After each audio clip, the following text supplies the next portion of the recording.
assédio no ambiente de trabalho não é uma novidade, mas a preocupação em evitá-lo se tornou mais recorrente nos últimos anos. Para falar sobre esse assunto, nós convidamos a advogada Luciana Biazon, que hoje participa do Metadados Entrevista. Luciana é pós-graduada em Direito do Trabalho e em Processo do Trabalho. Tem MBA em Gestão Empresarial e atua na área de Direito do Trabalho há 17 anos. Eu sou a Flávia Noal, sou produtora de conteúdo da Metadados, sou uma mulher de pele clara, cabelos castanhos com mechas claras nas pontas e que tem tamanho médio. Tenho olhos castanhos pequenos e uso óculos. Meu nariz é grande, a boca é média, o sorriso é largo e eu estou usando hoje uma blusa de cor cinza, um casaco de cor rosa. Olá, Luciana, seja muito bem-vinda ao nosso bate-papo. Olá, Flávia.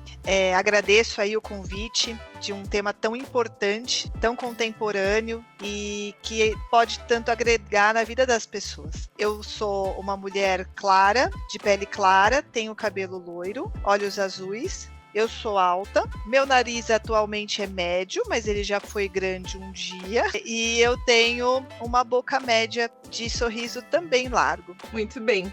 Luciana, eu quero começar com a gente abordando essa questão do assédio do ponto de vista empresarial. Como que as empresas podem atuar para reduzir o assédio moral e sexual? São duas grandes preocupações hoje, né? Bom, é o que eu tenho notado, tenho feito até alguns treinamentos, palestras em empresas de diferentes portes, é que essa questão não era uma questão enxergada pelos pequenos, né? Pelas pequenas empresas, médias empresas. Somente as grandes empresas tinham esse olhar, essa visão de treinamentos nesse sentido. Hoje não. Isso tem sido difundido em termos sociais, realmente. E que bom que assim está sendo. Eu entendo, Flávia, que a melhor forma da gente trabalhar a questão do assédio é a gente tratar ele frente a frente como algo real. Não adianta que a gente queira dizer, são situações que são mimimi, não é bem assim, isso não é importante. Eu tenho dados muito importantes que dizem respeito ao impacto que todas essas questões de assédio causam.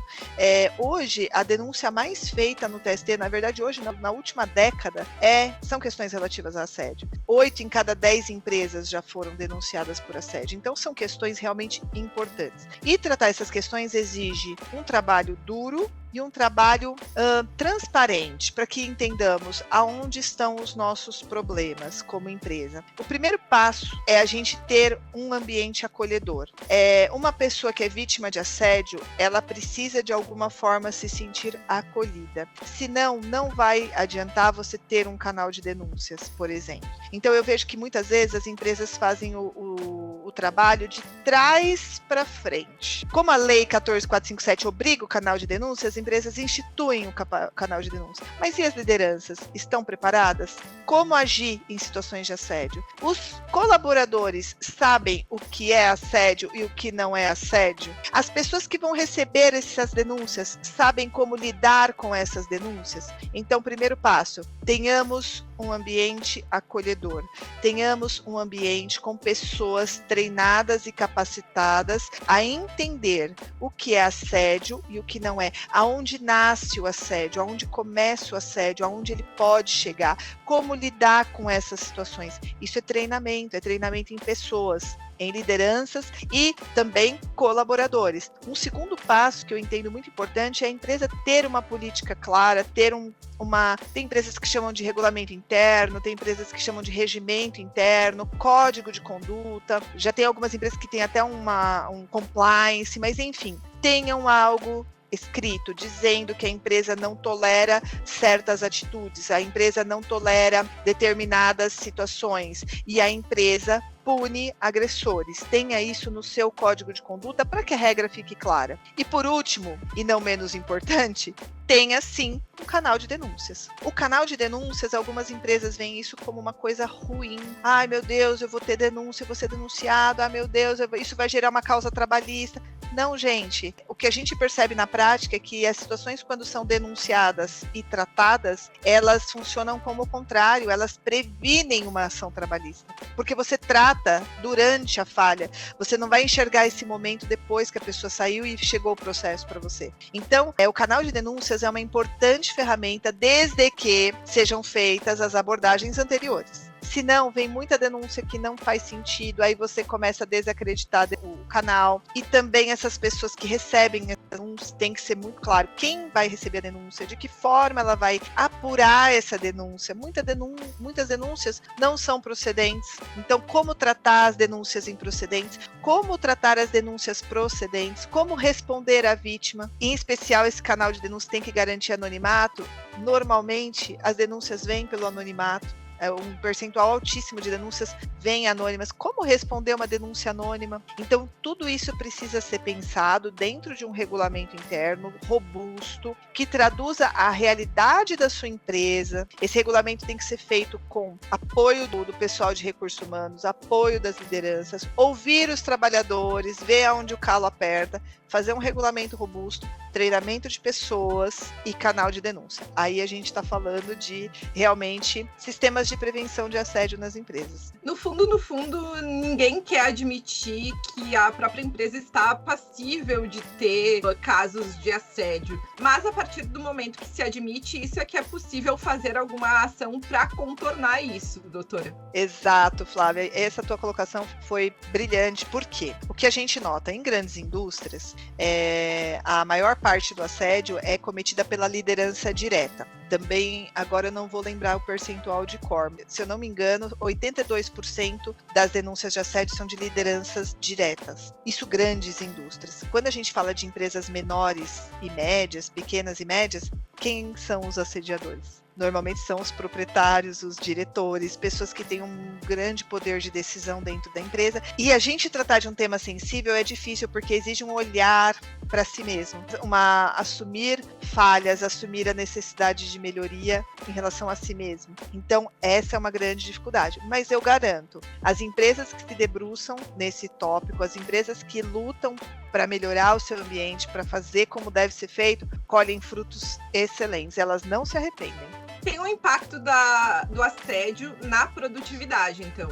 Muito. Bom, a gente costuma, quando a gente fala de impacto, a gente costuma dividir a questão do impacto em três grupos. Existe o impacto ao trabalhador, que é o trabalhador, ele pode desenvolver síndrome do pânico, depressão, ele pode desenvolver doenças físicas, dores, que são dores emocionais que refletem no físico. Isso vai refletir no absenteísmo, isso vai refletir na sinistralidade do convênio, isso vai refletir numa situação que a pessoa vai se sentir realmente vulnerável, ela não vai produzir o melhor que ela pode. Então, quando a gente fala de impacto no trabalhador, veja bem, Flávia, qual é a pessoa que consegue, qual é o ser humano que consegue dar o máximo de si, se ela se sente assediada? Para nós, seres humanos, a gente precisa de um ambiente, de um meio ambiente que garanta uma segurança para a gente trabalhar, para que a gente se sinta seguro e à vontade para poder trabalhar. Quando a gente perde essa segurança, a gente não consegue dar o melhor de si. E aí a gente entra num fenômeno que se chama quiet quitting, né? Que é aquela questão que tem muito se falado, que é mundial, que é demissão, é como se fosse um processo de demissão voluntária. A minha alma já não está na empresa, eu já estou fora. O meu corpo está lá, eu bato cartão, eu chego cedo, mas eu já não penso mais em melhoria, eu já não quero mais fazer o melhor, eu faço só o necessário. E isso reflete na empresa. É uma diminuição, aí eu entro na questão, né, dos impactos para a empresa. Eu tenho uma diminuição de produtividade, eu tenho uma diminuição de eficiência, eu tenho aumento de erros e acidentes, eu tenho aumento de absenteísmo, eu tenho problemas tributários, quando isso começa a refletir no meu INSS, no fator no FAP. Eu tenho problemas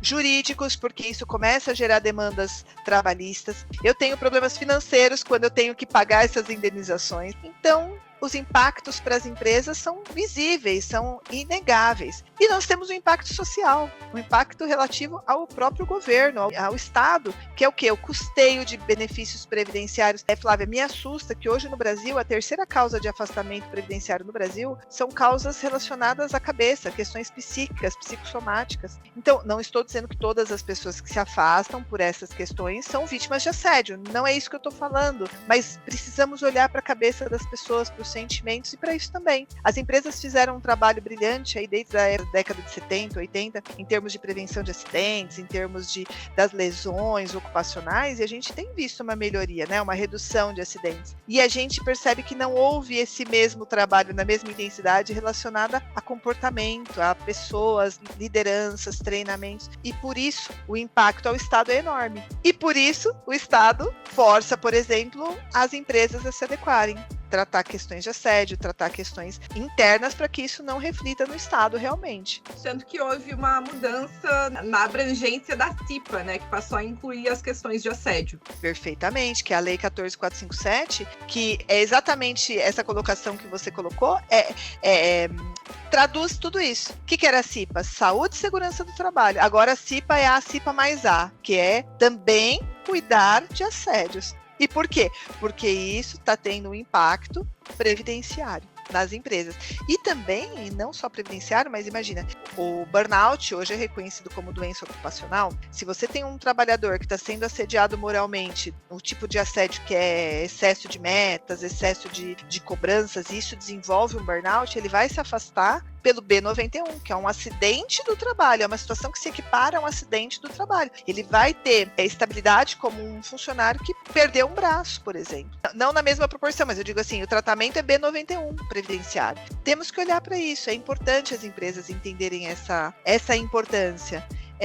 Muitas vezes o empresário, ele mede o que é palpável. Mas eu vou investir em políticas anti-assédio, treinamento, canal de denúncia. Tá, mas qual o retorno? Muitas vezes quando investe numa máquina, quando investe numa contratação produtiva, isso é muito mais palpável. Mas isso tudo que eu tô falando são questões invisíveis, mas que afetam diretamente o negócio do empresário, o negócio que você tá ali tentando fomentar, produzir e tornar próspero. Eu achei interessante que a senhora colocou a questão do excesso de produtividade, né? Esse desejo de fazer mais e mais, muitas vezes fazer mais com menos, que é algo também que muitas organizações propõem, como uma forma de, às vezes, gerar um afastamento do trabalhador, ele pode se sentir assediado, ser assediado, e muitas vezes a gente faz uma interligação de assédio com algo muito escrachado, né? Mas eu queria entender um pouquinho mais, assim, de situações sutis que podem ser enquadradas como assédio. Flávia, olha só, quando a gente fala de excesso de trabalho, metas, as pessoas confundem muito, né? Até onde vai o poder diretivo? Até onde vai? Tanto é que quando a empresa institui o canal de denúncia e não faz o treinamento, o que acontece? As denúncias que vêm são denúncias que não são assédio. Por exemplo, a empresa, ela tem o direito de exigir produtividade, eficiência. A empresa tem o direito. A empresa, ela concorre, ela precisa entregar o melhor produto pelo melhor preço. É a regra do jogo. E dentro dessa regra do jogo, qualquer pessoa que é contratada, ela tem o dever, isso está na CLT, dever de colaboração, cooperação, ela tem o dever de dar o melhor de si para fazer o melhor trabalho possível no menor tempo possível. E o empregador, ele tem o direito de fiscalizar, ele tem o direito de ter câmeras, ele tem o direito de cobrar o trabalhador, ele tem o direito de tudo isso. Isso tudo está dentro do direito diretivo, do poder diretivo, aliás.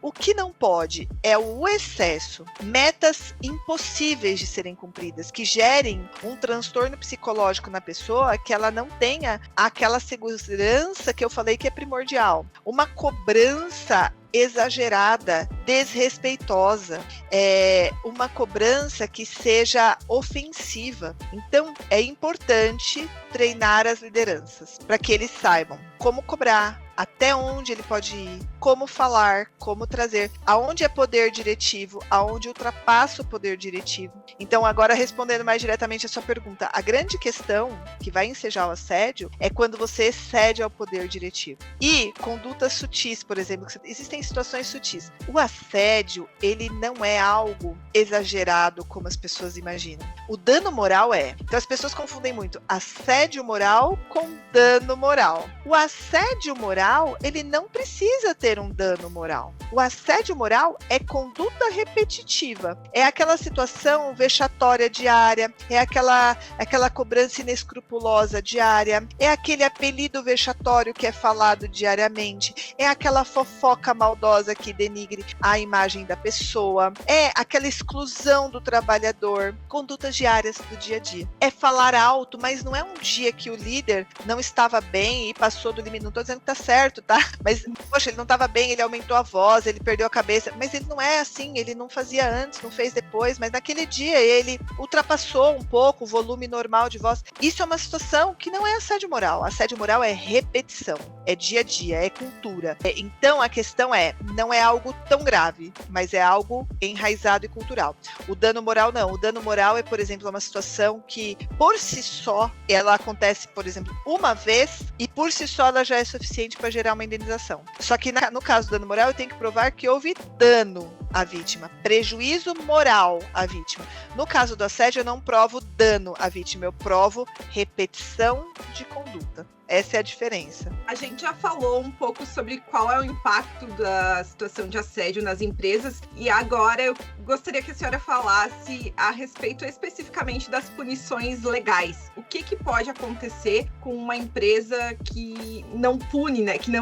Uma empresa onde há assédio. O que pode acontecer com essa empresa? Então, olha só, existem duas questões que a gente precisa dividir. Existe a punição que a empresa possa sofrer em ter um ambiente assediador. Essas são as mais variadas. Eu citei algumas, né? Processos trabalhistas, multas, punições. Ontem, por acaso não, né? Por coincidência, eu estava num seminário da Scania de sustentabilidade e lá foi falado, por exemplo, o trabalho que algumas empresas já fazem a respeito de verificar se os seus parceiros comerciais tiveram denúncias de assédio. Então veja para que caminho a gente está indo. Clientes que já analisam se os seus parceiros comerciais são parceiros assediadores. E isso é um critério comercial. Então, o prejuízo para a empresa é indenização trabalhista, ações trabalhistas, é um prejuízo em relação à marca, é ser uma empresa reconhecida por ser assediadora, entre outras questões. Já para o trabalhador, eu vou falar aí do assediador. Se eu tenho um termo de conduta, se eu tenho um código de ética e eu trato isso como uma falta, como uma conduta que eu não aceito na minha empresa, uma vez identificado que houve o assédio, eu tenho respaldo jurídico para poder punir o assediador. E a punição ela pode ser a depender do nível da conduta. Pode ser uma advertência, pode ser uma suspensão, ou, dependendo da situação, já pode ser diretamente uma justa causa. Imagine uma situação, por exemplo, de um assédio sexual, que é um crime. O teu trabalhador cometeu um crime, ele vai responder pelo crime que ele cometeu na esfera criminal. E por ter cometido um crime e por ter cometido uma falta tão grave, ele pode ser dispensado de plano por justa causa. Então, as consequências são ruins, são gravosas, tanto para a empresa que é assediadora, ou não é que a empresa é assediadora, nenhum CNPJ é assediador, para a empresa que permite o assédio, como para o próprio trabalhador que comete o assédio. E para a gente encerrar, a senhora pontuou a questão de envolver o RH nesse combate ao assédio. Qual que é o papel do RH? Olha, na prática, Flávia, o RH é o grande guardião da questão de assédio no Brasil. Porque, como eu comecei dizendo, as empresas não têm portes iguais. A grande maioria das nossas empresas são empresas pequenas ou médias. A empresa não tem um advogado especializado nessas questões. A empresa normalmente não tem uma liderança tão bem qualificada nessas questões. O RH vai ser o bombeiro da situação. É o grande guardião. É o local, são as pessoas do RH que normalmente recebem as demandas, as dúvidas dos gestores, não é?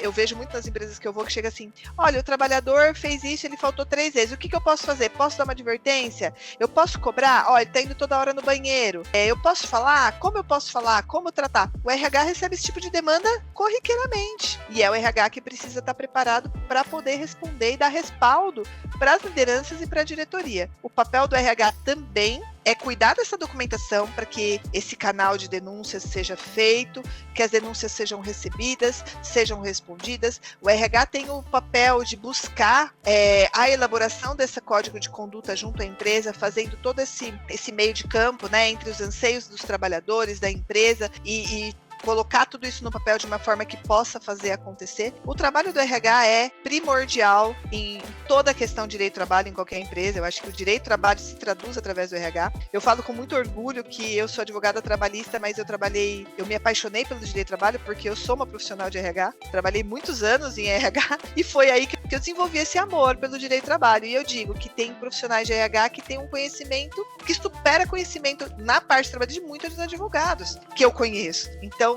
o RH precisa se preparar e estar sempre apto a ouvir e a entender toda essa questão dentro da empresa. Doutora, excelente conversa. Eu particularmente adorei. Muito obrigada por ter nos atendido e até mais. Eu agradeço muito, estou à disposição e parabéns pelo trabalho de vocês. É muito legal poder falar nesse assunto. Agradeço muito o convite. Obrigada. Até mais.